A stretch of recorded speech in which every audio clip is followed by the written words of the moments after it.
ဒီနေ့ကျွန်တော် KK Garden မှာ guest check out သွားပြီဆိုလို့ရှိရင်အခန်းကိုဘယ်လိုပြင်ဆင်လဲဆိုတော့လိုက်ပြပါမယ်အားလိုက်ကြည့်ပါကားတွေအများကြီးရှိပါတယ်ကျွန်တော်တစ်စီးမှမပိုင်ပါဘူး Okay ထားလိုက်ပါခန်းထဲရောက်ပါပြီ check out ကမနေ့က check out ထားတယ်ဆိုတဲ့အတွက်ကြောင့်အဲ့ရခင်းတွေစောင်းနေအားလုံးကတော့ရှုံလို့ပြီးပါပြီပြီးတော့တဲ့အားတွေအကုန်လုံးကိုတေချာလေးပြန်ပြီးတော့ဆောင်းကောင်းကျွန်တော်ထည့်ပါတယ်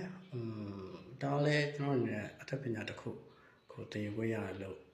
ထင်ပါတယ်ဘာလို့လဲဆိုလို့ရှိရင်ဒါလည်း housekeeping လုပ်တဲ့အခါကျလို့ရှိရင် if hotel ကြီးတွေမှာတွားပြီးရှောင်းမယ်ဆိုလို့ရှိရင်လည်းဒါအထောက်အကူပြုတယ်လို့ထင်ပါတယ်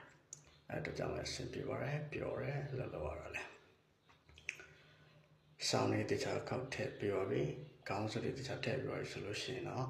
ကျွန်တော် bed tower ကိုလည်းကျွန်တော်ချက်ခေါက်ပါတဲ့ bed tower လေးမျိုးဆိုလို့ရှိရင် KK Garden ဆိုတဲ့ logo လေးပါပါတယ်ဒီချက် check မယ်ပြီးပါရင်တော့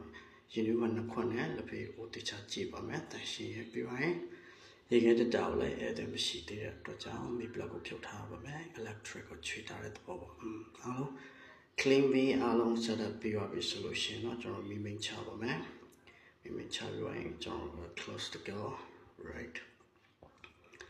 ဒါဆိုလို့ရှိရင်တော့ကျွန်တော်တို့အကန့်တခြားတန်ရှင်းရလို့ပြီးသွားဆိုတဲ့အနေထားတစ်ခုပါကြည့်ပါတရရနောက်နေ့ဒီမှာလည်းတခြားဆက်ပါမယ်အားလုံးပဲ bye